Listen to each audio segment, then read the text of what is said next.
Baik, di sini kami ingin mempresentasikan hasil tugas kelompok kami dari final project sistem basis data. Sebelum kami memaparkannya, saya di sini ingin memperkenalkan nama-nama anggota di kelompok kami.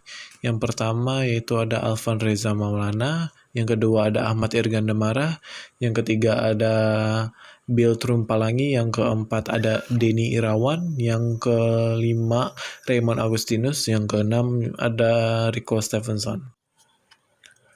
Baik, selanjutnya akan dilanjutkan oleh teman kami yang akan membawakan materi tentang ERD yang telah kami buat. Selanjutnya disambung lagi oleh teman saya yang akan membawakan materi tentang tipe data dalam tabel tersebut dan isi data di dalam tabel tersebut. Di sini saya akan menjelaskan tentang ERD. Jadi, ERD atau Entity Relationship Diagram adalah suatu bentuk diagram yang menjelaskan hubungan antar objek-objek data yang mempunyai hubungan antar relasi.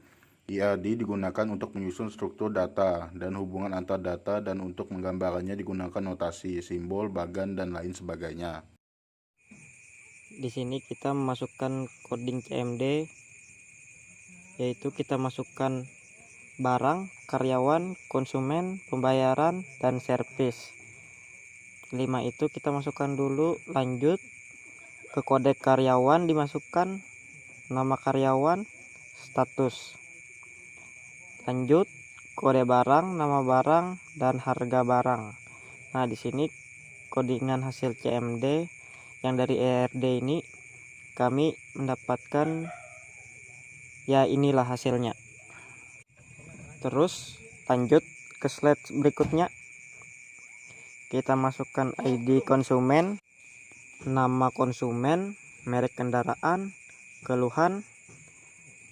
Ini hasil CMD-nya ya seperti pada gambar slide ini.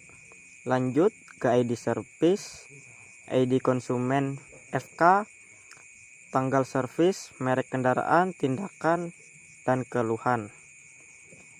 Ini CMD yang Maria DB bengkel Dex service ya. Lanjut ke Maria DB bengkel Dex pembayaran. Masukkan kode pembayaran, ID service, kode barang, total bayar, jenis service, jumlah barang, dan tanggal pembayaran. Nah, di sini kami mendapatkan hasil coding CMD dari ERD yang kami buat berkelompok seperti gambar di atas. Jadi dilanjutkan oleh teman-teman saya. Sekian dan terima kasih.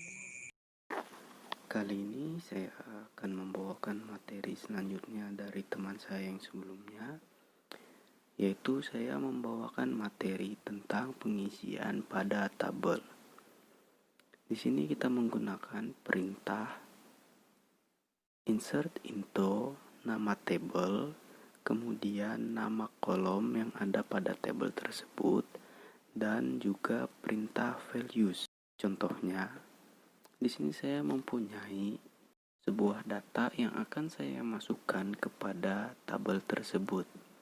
Yang pertama, kita menggunakan perintah insert into, kemudian nama tabelnya di sini saya menggunakan service. Kemudian nama kolomnya saya menggunakan ID service, ID konsumen FK, kemudian merek kendaraan, tanggal servis, tindakan, dan keluhan. Selanjutnya kita masukkan perintah values. Di sini saya menggunakan nomor 11 untuk ID service, kemudian nomor 1001 untuk ID konsumen, kemudian untuk merek kendaraan saya menggunakan contoh Yamaha RX King, dimana untuk contoh yang menggunakan huruf kita harus menggunakan tanda kutip pada atasnya. karena tipe data dari merek kendaraan ini adalah varchar.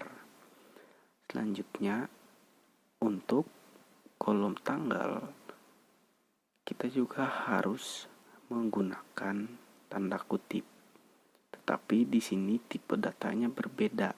Untuk tipe data tanggal, kita menggunakan tipe data date time, di mana untuk pengisiannya harus diawali dengan tahun, bulan, dan tanggal.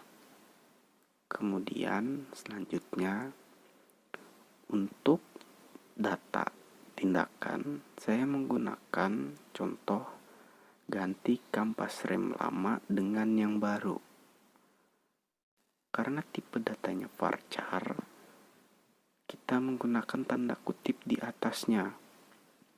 Selanjutnya, untuk keluhan, karena tipe datanya varchar juga, saya menggunakan contoh rem tidak pakem. Diingat, karena tipe datanya varchar, kita harus menggunakan tanda kutip di atasnya. Dan untuk di akhirnya, kita menggunakan tanda titik koma agar data yang kita masukkan bisa berjalan. Lalu bisa kita lihat pada gambar di atas, data yang saya isi sebelumnya bisa tampil pada tabel tersebut. Perlu diingat, data yang akan kita masukkan ke dalam tabel tersebut harus sesuai dengan tipe datanya agar bisa muncul di dalam tabel tersebut.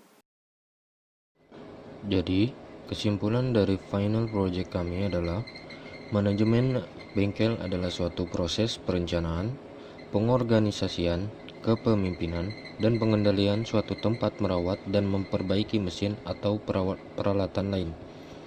Kendaraan bermotor yang diwajibkan memenuhi persyaratan uji berkala saat ini baru pada pengendaraan bermotor komersial atau penumpang dan angkutan barang. Namun untuk waktu mendatang, ketentuan ini akan diberlakukan kepada kendaraan pribadi yang kelayakannya akan diuji pada bengkel swasta. Bengkel-bengkel yang menjadi di tempat uji kelayakan kendaraan pribadi adalah bengkel yang telah lulus program sertifikasi. Saran: jika tidak ada kelayakan dalam penulisan yang dapat dimanfaatkan, mohon dimaklumi, dan apabila dalam uraian dan ada yang kurang, alangkah baiknya penulisan ini dapat digunakan sebagai bahan pertimbangan. Baik, terima kasih.